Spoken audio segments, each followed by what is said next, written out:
रोहिणीज किचनमध्ये आपलं स्वागत आहे. आपण आज उपवासाचे पराठे बनवणार आहोत आणि हे पराठे संध्याकाळपर्यंत छान मऊसूत राहतात. तर अचूक प्रमाण आणि टिप्स या मी सांगणार आहे. तर ते बघण्यासाठी हा व्हिडिओ शेवटपर्यंत बघत राहा. मी ते 2 कप साबुत तांदूळ घेतलेले आहेत. कढई छान तापवून घ्यायची आहे. गॅस कमी करायचा आहे आणि साबुत तांदूळ 1 किंवा दीड मिनिट छान भाजून घ्यायचा. हात लावून बघायचं, गरम झाले की लगेच काढून घ्यायचे आहेत.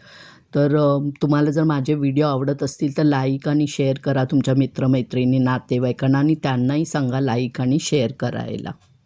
आपले साबुत तांदूळ आता छानपैकी भाजून झालेले आहेत. कुकरला 4 शिट्ट्या करून छानपैकी बटाटे शिजवून घेतलेले आहेत. आता आपण साल काढून घेणार आहोत. मी माझे व्हिडिओ मंगळवार आणि शुक्रवार अपलोड करते, तर ते बघण्यासाठी जर तुम्ही फेसबुक आणि इंस्टावर असाल तर फॉलो करा आणि यूट्यूबवर असाल तर सबस्क्राईब करा आणि पुढे जे बेल आयकॉन दिसते त्यावर क्लिक करा. म्हणजे जेव्हा जेव्हा मी व्हिडिओ अपलोड करेन तेव्हा तेव्हा तुम्हाला नोटिफिकेशन मिळत जाईल. इथे मी 5 बटाटे घेतलेले आहेत आणि ते आता किसणीवर किसून घ्यायचे आहेत. अजिबात हाताने फोडू नका, नाहीतर मोठे पीस राहिले ना तर पराठे लाटताना फाटतील. आणि तुम्ही माझे व्हिडिओ कोणत्या गावातून शहरातून बघता ते कमेंटमध्ये सांगा. मला तुमचे कमेंट वाचायला खूप आवडतात. रेसिपी आवडली ना तर कमेंट करत जा. बटाटे छान किसून झालेले आहे. साबुत तांदूळ गार झालेले आहेत. मिक्सरला लावून छानपैकी बारीक करून घेऊया. साबुत तांदूळ छान बारीक करून झालेले आहेत. आता आपण चाळून घेऊया. चाळल्यानंतर थोडंफार राहिलं ना तर ते मिक्सरला तुम्ही बारीक करून घेऊ शकता. 5 बटाट्यांचा 2 कप किस झालेला आहे. मी सगळाच घेणार आहे. थोडी कोथिंबीर, 5 हिरव्या मिरच्या आणि पाव चमचा जिरं वाटून घेतलेलं आहे. ते 2 चमचा झालेले आहे. 2 चमचे घेणार आहे आणि 2 चमचा शेंगदाण्याचा कूट घेतलेला आहे. तो एकदम बारीक करायचा आहे. अर्धा चमचा सैंधव मीठ घातलेलं आहे आणि साबुत तांदळाचं पीठ आहे. थोडं थोडं करून लागेल तसं मिक्स करून घ्यायचं आहे. आपल्याला इथे एकूण 1 कप पीठ लागलेलं आहे 5 बटाट्यांना आणि पाव कप पाणी लागलेलं. पाणी थोडं थोडं घालून छानपैकी मळून घ्यायचं आहे. तर आता आपलं छान मळून झालेलं आहे. आपण झाकून ठेवूया 10 मिनिट. पराठ्यासाठी चटणी बनवून घेणार आहोत. 5 हिरव्या मिरच्या घेतलेल्या आहेत, तोडून घ्यायच्या आहेत. तुम्ही तुमच्या आवडीनुसार मिरच्या कमी जास्त करू शकता. पाव चमचा जिरं घेतलेलं आहे.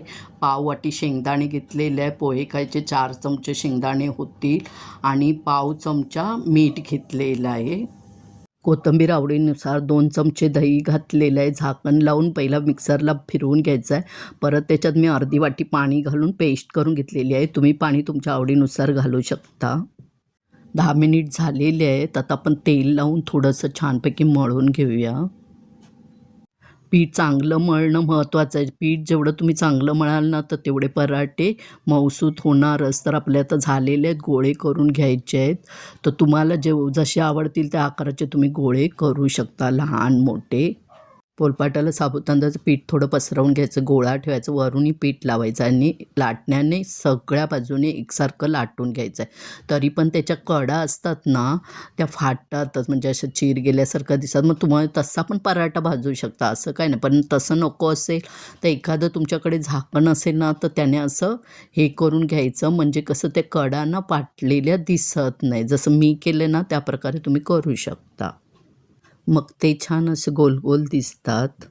आता आपण पराठे भाजून घेणार आहोत. तर तव्यावर 1 चमचा तूप घालायचं आणि छान तवावर पसरवून लावायचं आहे आणि त्याच्यामध्ये आता पराठा घालून घ्यायचा आहे आणि छानपैकी एक साईड भाजून घेऊया आणि वरून पण तूप लावून घ्यायचं आहे. आता आपली एक साईड भाजून झालेली आहे. मी सर्व मीडियम गॅसवर, म्हणजे गॅसची फ्लेम मीडियम करून भाजून घेतलेलं आहे. दुसरी साईड पण छान आता भाजून झालेली आहे. काढून घेऊया. अजून एक भाजून दाखवते. एक साईड भाजून घ्यायचे, वर तूप लावायचं, परत दुसरी साईड उलटवून घ्यायचे, तिकडे तूप लावायचं आहे. दोन्ही साईड छान भाजून घ्यायचे आहेत. तर आता आपल्या अशा प्रकारे पराठा तयार झालेला आहे. उपवासाचे पराठे आणि चटणी तयार झालेली आहे. पराठे तर एकदम लाजवाब होतातच, अगदी मऊसूत. तर आता ह्या उपवासाला तुम्ही नक्की करून बघा. वेळात वेळ काढून व्हिडिओ पाहिल्याबद्दल धन्यवाद. मस्तच.